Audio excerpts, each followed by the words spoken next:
selfless, and I think that's the most powerful thing is all the girls from across the league just being in that room. The drama surrounding the Indiana Fever this season has taken a devastating and almost surreal turn. The kind of gut punch that teams hope they never have to face, let alone twice in the span of a single game. It was a night that began like any other in the Fever's grind toward the playoffs, but by the final buzzer, it had transformed into a nightmare that could define not just this season, but the trajectory of the franchise for years to come. Two key players, both of them point guards, both of them instrumental in holding the offense together in Caitlin Clark's absence, were gone, just like that. In a league with rosters as tight as the WNBA's, losing one starter can throw everything into chaos. Losing two in the same night at the same position can be catastrophic. The first blow came early, before fans had even settled into their seats. Sydney Colson, the veteran guard, whose leadership and poise had been a steadying force all year, went down in the first quarter. There was no collision, no foul, just a sudden awkward step, and then the sight every athlete dreads. Crumpled to the floor, clutching her knee, and the entire arena seemed to hold its breath. Trainers rushed over, her teammates looked on with quiet dread, and everyone watching knew this wasn't going to be a quick fix. Later, the MRI confirmed what many feared. I'm going to go to every road game, no matter what, like whether I'm playing or not. A torn ACL in her left knee. For Colson, the diagnosis is more than just season-ending. At 35, with years of professional wear and tear, this could be career-defining. ACL rehab is grueling for any athlete, but for one in her mid-30s, it's a climb up an even steeper hill. And that's the part that makes this loss cut so deep, not just for the team, but for the fans who've come to admire her resilience and skill. Colson isn't the kind of player who racks up flashy highlight reels night after night, but she's the one who holds the team together when things get messy. She's the steady hands you want on the ball in a pressure moment. The voice in the locker room that keeps everyone locked in. Without her, the Fever lose more than just a body in the rotation. They lose a piece of their identity. But the night wasn't done breaking hearts. Fast forward to the fourth quarter, and Ari McDonald, who had been playing some of the best basketball of her career, went down. I was very anxious, like it felt weird, sitting at home. This time, the injury was a broken bone in her right foot, the kind of setback that ends a season instantly. It was a cruel twist of fate for a player who had clawed her way into a bigger role, proving she could run the offense, push the pace, and bring an infectious energy on defense. McDonald had been one of the bright spots in an otherwise injury-plagued season, stepping up when the team needed her most.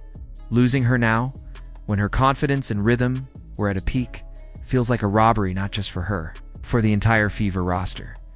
And here's the kicker. Both injuries hit the exact same position. The point guard spot, already fragile. Without Caitlin Clark has been completely gutted. The Fever went from having a workable rotation to having no natural floor general left on the court. In the WNBA, where each roster spot is precious, this kind of double blow is devastating. It's not just about the minutes Colson and McDonald played. It's about We have great team camaraderie as well. Like you can feel that when you're out on the court and the role they filled. Without them, the team is forced to improvise in ways that could unravel their entire system. The timing could not be worse. The trade deadline has already passed, slamming the door on any major moves to bring in experienced help. The WNBA's salary cap and guaranteed contract rules make even signing a replacement a logistical nightmare. The hardship exemption allows a temporary extra roster spot when multiple players are out. But finding an experienced, game-ready point guard at this stage of the season is like trying to find water in the desert.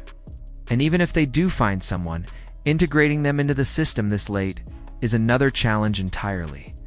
Compounding the problem is head coach Stephanie White's reluctance to use certain players on the bench. Names like Chloe, Bai KK, and Bree Turner have barely seen the floor this year, which means that while the Fever technically have 10 She's one of the main leaders inside our locker room, if not the leader in our healthy players in practice, the rotation is razor thin. White has often gone with just 7 players, even when more are available. And now she's staring at the prospect of running a depleted squad through the final stretch of the season. The adjustments have already started, and they're as desperate as you'd expect. Kelsey Mitchell, who thrives as a scoring guard, is now being asked to run the offense full-time. Sophie Cunningham, known for her grit and outside shooting, is being tasked with initiating plays she's not naturally suited for. There's even been talk of Aaliyah Boston, the team's dominant post presence, bringing the ball up the court in certain situations, a move that would be unthinkable under normal circumstances. Opponents are going to exploit this immediately, pressing the Fever's makeshift ball handlers into mistakes, clogging the paint to suffocate Boston, and daring the team to beat them from the perimeter without their primary playmaker. And through it all, the I'm on year 7, and I did not believe people when they're like, hey, when you get old, you're going to know. Boy, I think I'm so elephant in the room is Caitlin Clark, the rookie sensation, the face of the franchise, the player who was supposed to be leading this team into a new era, is still sidelined. The original plan was to bring her back slowly, to protect her health and ensure she was truly ready before she hit the floor again. But now, that cautious timeline is a luxury the Fever simply don't have. Without her, their playoff hopes are slipping away. There's still a fighting chance not just to make the postseason, but to make some noise once they get there. Clark's impact goes beyond the box score. Her vision on the court creates opportunities no one else can. Her shooting range forces defenses to stretch, opening lanes for her teammates. No, I really do think that's what it's all about, right? I think you want to make sure that Her leadership sets the tone in high-pressure moments, giving the Fever a confidence they can't manufacture without her. But bringing her back too soon carries enormous risk. Aggravating her injury could jeopardize not just this season, but her long-term career. It's a brutal choice. Gamble now to save the season, or play it safe and risk watching it slip away entirely. Behind the scenes, tough roster decisions are looming. To replace both Coulson and McDonald, the Fever would have to cut someone. Fans are already speculating about whether Coulson herself might be waived to free up a permanent slot. Move that would be deeply controversial given her injury and contributions. Kennedy Carter's name has been floated as a potential signing, but her reputation for locker room drama makes her a risky bet. Others dream of bringing back Grace Berger, a smart, pass-first guard, but contractual realities make that nearly impossible. The clock is ticking loudly now. There are only 15 games left before the playoffs begin on September 14th. Every one of them matters. Every loss tightens the noose.